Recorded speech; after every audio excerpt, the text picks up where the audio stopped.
Hello guys, welcome to walk with win YouTube channel. ഇതെവിടെയാണെന്നല്ലേ, ഡിവോൺ ചേട്ടൻ്റെ ആൻറ്റിയുടെ മോളുടെ കല്യാണം ഉറപ്പിക്കുന്ന ദിവസമായിരുന്നു.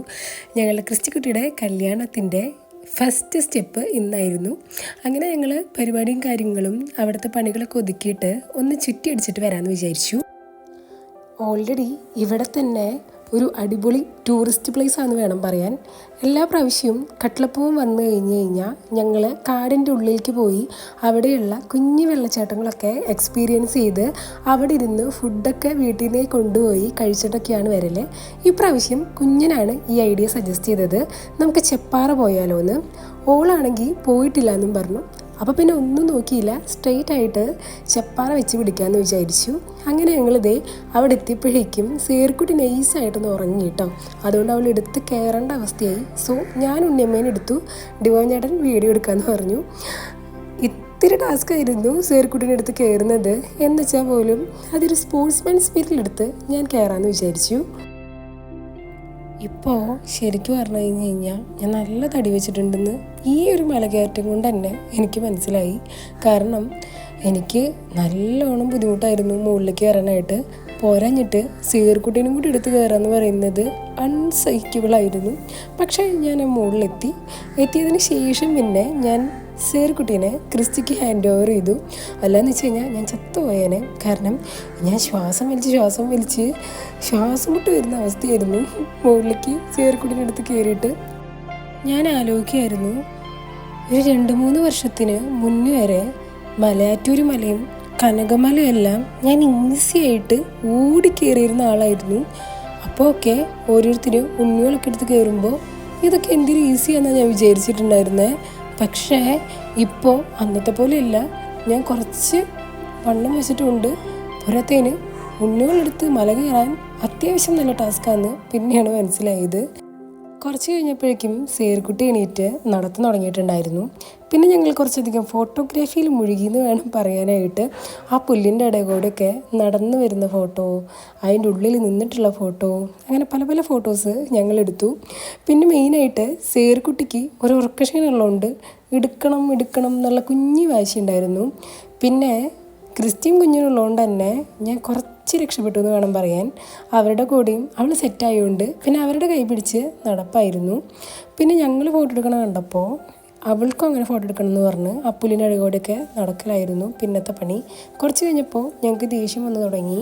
മലയുടെ അപ്പുറത്തേക്ക് പോകണമെന്ന് പറഞ്ഞിട്ടുള്ള വാശിയായി. അപ്പോൾ പിന്നെ സേർക്കുട്ടിയുടെ അപ്പ നൈസായിട്ടെടുത്ത് തലയുടെ മുകളിൽ വെക്കാമെന്ന് വിചാരിച്ചു. അപ്പോൾ ആൾക്ക് കുറച്ചൊരു വെറൈറ്റി ഫീൽ ചെയ്തുകൊണ്ടാണോ എന്തോ അറിഞ്ഞുകൂടാ, ആൾ ഹാപ്പിയായി. അപ്പോഴേക്കും കുഞ്ഞൻ്റെ ഫ്രണ്ട് അവിടെ എത്തിയിട്ടുണ്ടായിരുന്നു. ചെപ്പാറയുടെ തൊട്ട് അടുത്താണ് കുഞ്ഞൻ്റെ ഫ്രണ്ടിൻ്റെ വീട്. അതുകൊണ്ട് തന്നെ ഇവിടെയുള്ള കുഞ്ഞു പ്ലേസുകൾ ഇവർക്കറിയായിരുന്നു. അതുകൊണ്ട് തന്നെ ഒരു അടിപൊളി പ്ലേസ് ഉണ്ട്, അവിടെ പോയിരുന്ന ഇതിലും അടിപൊളിയാന്ന് പറഞ്ഞ് ഞങ്ങളെ അങ്ങോട്ട് കൊണ്ടുപോയി. ശരിക്കും പറഞ്ഞു കഴിഞ്ഞാൽ ഇങ്ങനത്തെ പ്ലേസിലേക്കൊക്കെ വരുമ്പോൾ ഇത്തിരി അധികം ആൾക്കാരായിട്ട് വരുന്നതാണ് കേട്ടോ നല്ല രസമാവുക. കാരണം എന്താണെന്ന് വെച്ച് കഴിഞ്ഞാൽ കുറച്ചധികം ആൾക്കാർ വർത്തമാനം പറയാനും കമൻ്റൊക്കെ അടിച്ച് അങ്ങനെ ഒരു ഓളത്തിലിരിക്കാനും നല്ല രസമായിരിക്കും. കാരണം ഓരോരോ കഥകളും വിശേഷങ്ങളും എല്ലാം അവിടെ ഇരുന്ന് പറഞ്ഞ് ആ ഒരു വൈബ് സെറ്റായി കഴിഞ്ഞ് കഴിഞ്ഞാൽ പിന്നെ ഒരു ഓളം ഉണ്ടാവും. ഇങ്ങനെയൊക്കെയുള്ള ഒരു തോന്നലും ഫീലിങ്സും എല്ലാം എനിക്ക് മാത്രമാണോ എന്നറിയില്ല. പക്ഷെ ഞാൻ ഈ ട്രിപ്പ് നല്ലോണം എൻജോയ് ചെയ്തു. അൺഎക്സ്പെക്റ്റഡ് ആയിട്ടുള്ള ഈ ട്രിപ്പിൽ ക്രിസ്റ്റിയും കുഞ്ഞനും ജെഫ്രിയും ഞാനും ഡിവോൺ ചേട്ടനും സേർക്കുട്ടിയും പിന്നെ കുഞ്ഞൻ്റെ 2 ഫ്രണ്ട്സും അവരൊക്കെ ഉണ്ടായിരുന്നു എന്ന് വെച്ചാൽ പോലും കുറച്ച് ഞങ്ങളുടെ കസിൻസിനെ ഞങ്ങൾ മിസ് ചെയ്തു കൂട്ടാ. കുറേ വിശേഷങ്ങൾ പറഞ്ഞ് അതിൻ്റെ മൂർധന്യാവസ്ഥയിലെത്തിയപ്പോഴാണ് ഇവരൊക്കെ കൂടി ഉണ്ടായിരുന്നെങ്കിൽ ഇതിലും അടിപൊളിയായാനെ ഈ ഒരു ഈവനിങ് ഞങ്ങൾക്ക് തോന്നി. പക്ഷേ റിയാലിറ്റി എന്താണെന്ന് വെച്ച് കഴിഞ്ഞാൽ ഇനിയൊരു വർഷം കൂടി കഴിഞ്ഞിട്ട് ഇങ്ങനൊരു ട്രിപ്പ് പോകുമ്പോൾ ചിലപ്പോൾ ഇത്രയും പേര് പോലും ഇനി ചിലപ്പോൾ ഇങ്ങനൊരു പ്ലാൻ ചെയ്ത് കഴിഞ്ഞാൽ ഉണ്ടായിരിക്കില്ല. അതുകൊണ്ട് തന്നെയാണ് അൺഎക്സ്പെക്റ്റഡ് ആയിട്ടുള്ള ഓരോ ട്രിപ്പും ഇത്രയും അടിപൊളിയാവാൻ കാരണം. ഞാൻ കുറച്ചധികം സിൻഡിയായി പോയോ? എന്തായാലും തിരിച്ചു തരാം. കഥയൊക്കെ പറഞ്ഞു കഴിഞ്ഞപ്പോഴേക്കും സേർക്കുട്ടി പുതിയ വന്ന ചേച്ചിമാരുടെ അടുത്ത് അടിപൊളിയായിട്ട് കമ്പനി ആയിട്ടുണ്ടായിരുന്നു. പിന്നെ അവരുടെ കൂടെ തന്നെയായിരുന്നു കുറച്ചധികം ടൈം. പിന്നെ രാത്രിയായി തുടങ്ങിയോണ്ട് തന്നെ ഞങ്ങൾക്ക് വീട്ടിൽ നിന്നുള്ള വിളികൾ വന്നു തുടങ്ങിയിട്ടുണ്ടായിരുന്നു, എവിടെയാ പോകണ്ടേന്നൊക്കെ ചോദിച്ചിട്ട്. അതുകൊണ്ട് തന്നെ ഞങ്ങൾ പിന്നെ മല ഇറങ്ങാമെന്ന് വിചാരിച്ചു.